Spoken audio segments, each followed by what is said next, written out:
ஆண்டவரும் உலக இரட்சகருமாகிய இயேசு கிறிஸ்துவின் இனிதான நாமத்தினாலே இங்கே கூடியிருக்கிற யாவரையும் அன்போடு கூட வாழ்த்துகிறேன். என்னதான் பெரிய நிகழ்ச்சி நடத்தினாலும் இப்படிப்பட்ட பெரிய கூட்டத்தை கூட்டுறது மிக அரிதான ஒரு காரியம். ஆனால் ஒவ்வொரு ஆண்டும் இந்த பட்டிமன்றம் நடக்குதுன்னு தெரிஞ்ச உடனே ஆரம்பிக்கிறதுக்கு அரை மணி நேரத்துக்கு முன்னாடியே கூட்டம் ஃபுல்லாக நிரம்பிடும். கொஞ்சம் கரங்களை தட்டுக்கிற வேற எந்த நிகழ்ச்சிக்கும் இப்படி கூட்டத்தை நினைக்க முடியாது, பார்க்க முடியாது. நிகழ்ச்சி ஆரம்பித்து 2 பாட்டு பாடி ஒரு அரை மணி நேரம் கழிச்சு தான் நிச்சயம் இந்த கூட்டங்கள் எல்லாம் வரும். ஆகவே இதில் என்ன தொடுகிறதுன்னு சொன்னால் இந்த பட்டிமன்றத்திற்கு உங்கள் மத்தியில் அமோக வரவேற்பு இருக்கிறது நான் அறிந்து கொண்டேன். சரியா? ரைட். இதனாலும் இப்படிப்பட்ட நல்ல ஒரு தலைப்பிலே ஒரு பட்டிமன்றத்தை கேட்பதற்கு ஆண்டவர் நமக்கு கிருபை தந்திருக்கிறார். அதில் விசேஷம் என்னவென்று சொன்னால் நம்முடைய சொந்த திருச்சபையில் உள்ள பிள்ளைகளே இந்த தலைப்பிலே பேசுகிறார்கள். ஆகவே ஒரு சிறப்பு மிக்க ஒரு நிகழ்வாக கருதப்படுகின்றது. ஒவ்வொரு ஆண்டும் இந்த பட்டிமன்றத்தை நடுவராக நடத்தி கொடுக்கின்ற ரெவரண்ட் கண்டிப்பா ஜான்சன் அவர்களை ஆண்டவர் இயேசு கிறிஸ்து நாமத்தினாலே அன்போடு கூட அவங்க நல்ல தீர்ப்பை கொடுப்பாங்க, அது எந்த மாற்றமும் இல்லை. சரியா? ரைட். இந்த நிகழ்வை நாம் ஜெபித்து ஆரம்பம் செய்வோம். ஐயா, என்ன தலைப்பு பட்டிமன்றம்? குடும்ப மகிழ்ச்சிக்கு பெரிதும் விட்டுக் கொடுப்பது ஆண்களை பெண்கள். குடும்ப மகிழ்ச்சிக்கு பெரிதும் விட்டுக் கொடுப்பது ஆண்களே பெண்களே. இது நல்ல ஒரு தலைப்பு கொடுத்திருக்கிறாங்க. சரியா? சரி, அந்த தலைப்புல நடுவர் அவர்கள் சிறந்த ஒரு தீர்ப்பை நமக்கு வழங்குவார்கள் என்று சொல்லி முதல்ல உங்களுக்கு நான் தெரியப்படுத்துகிறேன். ஜெபிப்போம். கிருபை நிறைந்த நல்ல தகப்பனே, ஆசீர்வதிக்கப்பட்ட இந்த அருமையான இரவு வேளைக்கு நன்றி செலுத்துகிற சுவாமி. உடைய புதிய ஆலய பிரதிஷ்டை பண்டிகை அசன பண்டிகை எல்லாரையும் நேர்த்தியாக நடத்துவதற்கு ஆண்டவர் நீர் கிருபை தந்தீர்களுக்கு நன்றி செலுத்துகிறோம். இப்பொழுதும் எங்களுக்கு நல்ல ஒரு சிறப்பான பட்டிமன்ற நிகழ்வை நீங்கள் ஏற்படுத்தி தந்திருக்கிறேன், உங்களுக்கு நன்றி செலுத்துகிறோம். இதில் பேசுகின்ற அத்தனை பேருக்கும் ஆண்டவருடைய கிருபை இருக்கட்டும். நல்ல முறையிலே அவர்கள் பேசுவதற்கும் கேட்கிறவர்களுக்கு அது பிரயோஜனமாக இருக்கிறதற்கும் ஆண்டவர் உதவி செய்யும்படியாக நாங்கள் ஜெபிக்கிறோம். உடைய கருத்துக்களை தாழ்த்துகிறோம். கர்த்தரை பொறுப்படுத்துங்கள், ஆசீர்வதிங்க. இயேசு கிறிஸ்துவின் நாமத்தினாலே ஜெபம் கேளும் நல்ல பிதாவே, ஆமென். விட்டுக் கொடுப்பது ஆண்களே பெண்களே. ஆக சிறந்த தலைப்பை ஒவ்வொரு ஆண்டும் பட்டிமன்றத்தின் வாயிலாக வெளிப்படுத்தி கொண்டிருக்கிற பரமன் குருஜி பொத்தரங்கன் விலை தூய திருத்துவ ஆலய திருச்சபையாரை பட்டிமன்ற குடும்பமாக முதலாவது வாழ்த்தி நாங்கள் வரவேற்கின்றோம். மிக சிறப்பான முறையில் ஒவ்வொரு ஆண்டும் இதை முன்னெடுத்து கொண்டிருக்கிறீர்கள். அதை பார்ப்பதில் மகிழ்ச்சி. எங்கேயோ இருந்து யாரையோ கூட்டு வர்ற என் உறவு, என் ரத்த பந்தம், என்னுடைய சொந்தம், என்னுடைய தொப்புள் கொடி எனக்கு முன்பாக இருந்து பேசுவதை நான் ரசிக்க வேண்டும் என்று சொல்லி ஆயிரக்கணக்கான மக்கள் கூடியிருப்பதை பார்ப்பதில் நான் மிகுந்த மகிழ்ச்சி அடைகிறேன். உங்களுடைய எதிர்பார்ப்பு நிச்சயமாகவே நிறைவேறும். உங்களுடைய விசுவாசம் பெரியது, அதுபடி அது நிச்சயமாக என்ன செய்யும், ஆக கடவுது. கிறிஸ்துவுக்குள் பிரியமானவர்களே, பட்டிமன்றத்துக்கு பரமக்குறிச்சி பெயர் பெற்ற ஒரு ஊராக மாறிவிட்டது. கடந்த 3 ஆண்டுகளாக மிக சிறப்பான முறையில் இதை முன்னெடுத்து நடத்தி கொண்டிருக்கிறார்கள். ஆகவே இதை முன்னெடுத்து நடத்தி கொண்டிருக்கிற திருச்சபையரை வாழ்த்துகிறேன். ஒவ்வொரு ஆண்டும் புதிய புதிய நபர்களை பட்டிமன்றத்தின் மூலமாக அறிமுகப்படுத்தி அவர்களுக்குள்ளான திறமையை இந்த உலகம் அறியும்படியாக செய்து கொண்டிருக்கிற இவருடைய பணி சால சிறந்தது. இவர்களை நான் வாழ்த்துகின்றேன். அனைத்து தொப்புக்களின் உறவுகளுக்கும் குடும்பங்கள் கொண்டாடும் பட்டிமன்றத்தின் நடுவராகவும் உங்கள் அனைவரையும் சற்று நேரம் சிந்திக்க வைக்கவும் சிரிக்க வைக்கவும் வந்துள்ள என் பட்டிமன்ற குடும்ப நட்சத்திரங்கள் சார்பாக மறுபடியுமாக உங்களுக்கு நன்றிகளையும் வணக்கத்தையும் நான் தெரிவித்துக் கொள்கின்றேன். இன்றைய நாளில் பட்டிமன்றத்தின் தலைப்பு குடும்ப மகிழ்ச்சிக்கு பெரிதும் விட்டுக் கொடுப்பது ஆண்களே பெண்களே. இதற்கு என்ன நடுவராக போட்ட நான் முதற்கொண்டு என் மகிழ்ச்சி போச்சு, என் நிம்மதி போச்சு. இந்த தலைப்பு ஒன்றும் அவ்வளவு சாதாரண தலைப்பு கிடையாது. குடும்ப மகிழ்ச்சிக்கு பெரிது விட்டுக் கொடுப்பது ஆண்களே பெண்களே அப்படிங்கிற தலைப்பு சாதாரண தலைப்பு கிடையாது.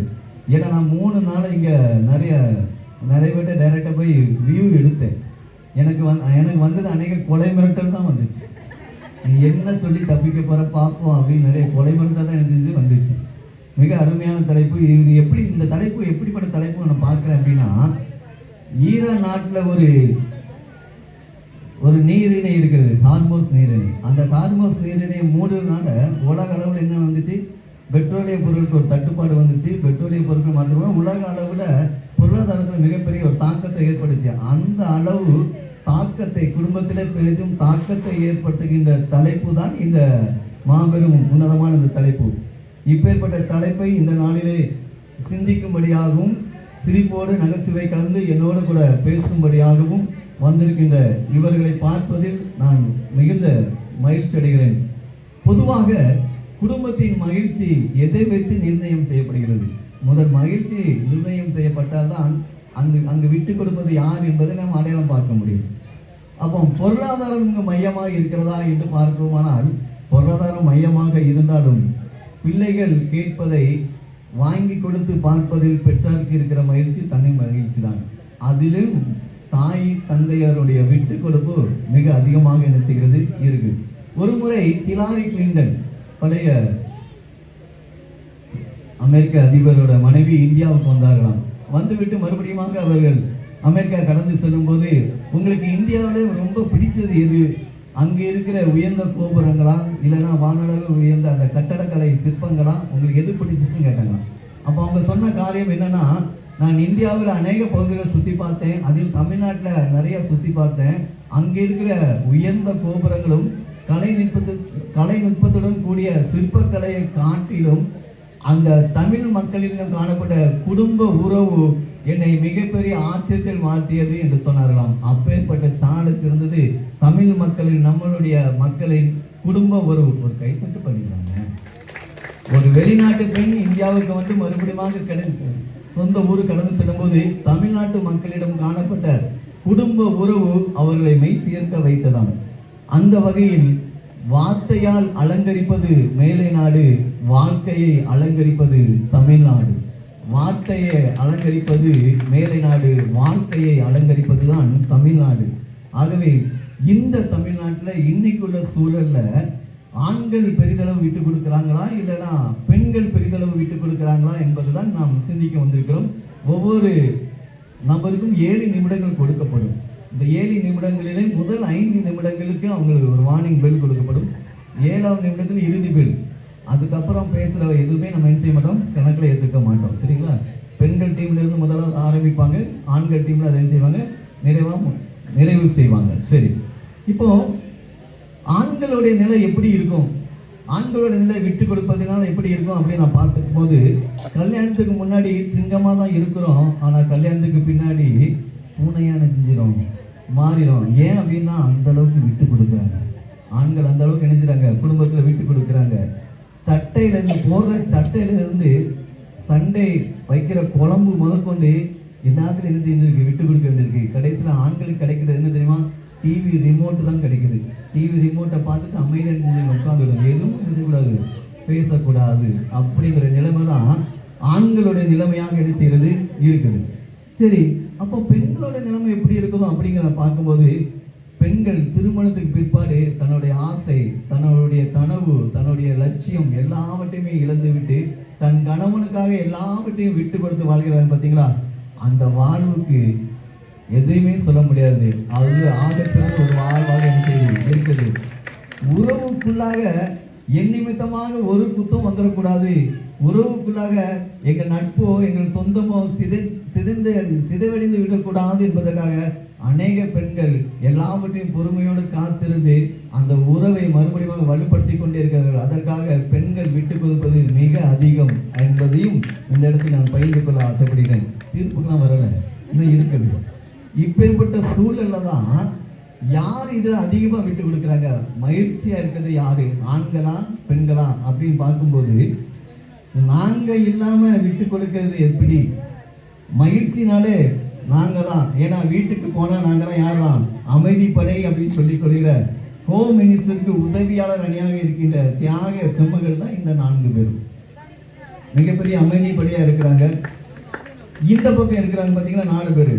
விட்டு கொடுத்தல் அப்படின்றதுக்கு நாங்க தான் அடையாளம், இங்க வேற யாரும் சொல்ல முடியாது அப்படிங்கிற இவங்க ஒரு அல்டிமேட் பாஸாக தான் நான் பார்க்கிறேன்.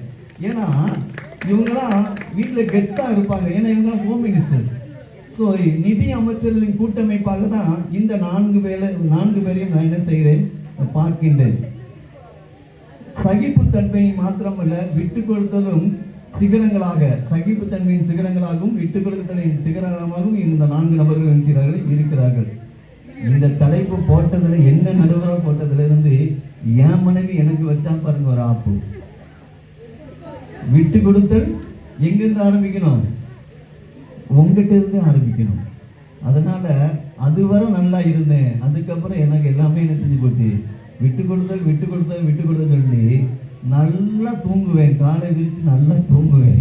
இப்போ கால்கிட்ட கூட நேரம் கிடையாது, அவ்வளோ வேலை, அவ்வளோ பணி. ஏன்னா மனைவிக்காக விட்டு கொடுக்கணும், பிள்ளைகளுக்காக விட்டு கொடுக்கணும்னு சொல்லி அப்பதான் பார்த்தேன் பெண்கள் எந்த அளவுக்கு ஒரு காரியத்தை முன்னெடுத்து செல்கிறார்கள் என்று. நிச்சயமாகவே பெண்கள் விட்டு கொடுப்பது குடும்பத்தின் தனி அழகுதான், ஆனால் ஆண்கள் விட்டு கொடுப்பது அதைவிட அழகாகவும் இருக்கும் என்பது சொல்வதற்காக இங்கு 4 பேர் என்ன செய்திருக்கார்கள், வந்திருக்கிறார்கள். சரி, இந்த 4 பேரையும் அறிமுகம் செய்வதில் நான் ரொம்ப சந்தோஷப்படுவேன். ஏன்னா ஒவ்வொருத்தரும் ஒவ்வொரு துறையில சிறந்தவர்களாக இருக்காங்க. இந்த டீம்ல முதலாவதாக பேச இருக்கிறவங்க யாரு அப்படின்னா, திருமதி செல்வராணி அவர்கள் இந்த டீம்ல முதலாவதாக பேச இருக்கிறாங்க.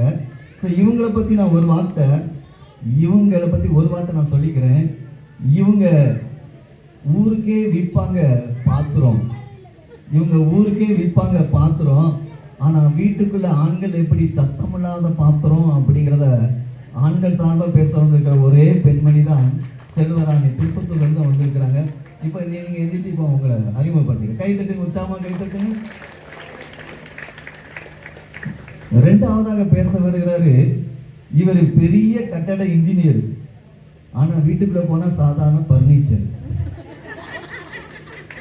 பேரு வேணா ராஜா சிங்க மாதிரி இருக்கலாம், பில்டப் எல்லாம் வெளியே தான். வீட்டுக்குள்ள விட்டு கொடுத்து சைலண்ட் மோடாவும் இருக்கிறாரு, சில நேரம் ஏரோப்ளைன் மோடுக்கும் போயிடுறாரு. அவர் தான் ரூபன் ராஜா சிங். இவரை அறிமுகப்படுத்துவதில் நான் பெருமிதம் கொள்கிறேன்.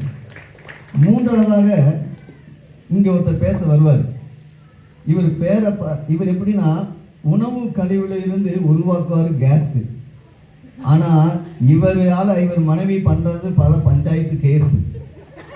அந்த அளவுக்கு ப்ராப்ளமேட்டிக் மேன் தான் இப்ப பேச வராரு. ஏன்னா இவர் பேரை பார்த்தா இங்கிலாந்து பிரதமர் வின்ஸ்டன் சர்ச்சில் மாதிரி கம்பீரமா இருப்பாரு. வீட்டுக்குள்ள போயிட்டா என் அண்ணன் எப்படின்னா சர்ச்சுக்குள்ள இருக்கிற மெழுகுத்திரி மாதிரி சாந்தமா இருக்கிறாரு, மாறிடுவாரு. இன்னைக்கு மேடையில இவர் வின்னா இருப்பாரா இல்லைன்னா ஸ்டன் ஆயிடுவாரான்னு தெரியல. அவரை அறிமுகப்படுத்த பெருமிதப்படுகிற அண்ணன் உயர்த்திரு வின்ஸ்டன் அவர்கள். தயவுசெய்து கையில தட்டுங்க, கையை தட்டுதான் பேச்சு வரும். சங்கீதாக்கா ரைட். கடைசியாக ஆண்கள் டீமில் பேச இருக்கிறவங்க, கல்யாணத்தை எல்லாத்தையும் கலக்கலா எடுத்து காட்டுவாரு. வீட்டுக்குள்ள போனா விட்டு கொடுத்து கலர் போன நெகட்டிவா மாறிட்டாரு. பேரு வேணா இங்கிலீஷ் கவிஞர் வில்லியம் ஷேக்ஸ்பியர் மாதிரி இருக்கலாம். கல்யாணத்துக்கு அப்புறம் ஆண்கள் போக்கஸ் போய், க்ளோஸ்அப் போய், பிளாஸ் போய், கடைசியா இருக்கிற ஸ்மைலும் போய், ரத்த கண்ணீரோடு இந்த இடத்துல வந்து உட்கார்ந்து இருக்கிறாரு.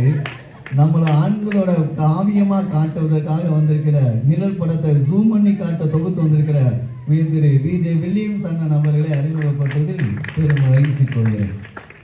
இது ஆண்கள் டீம்.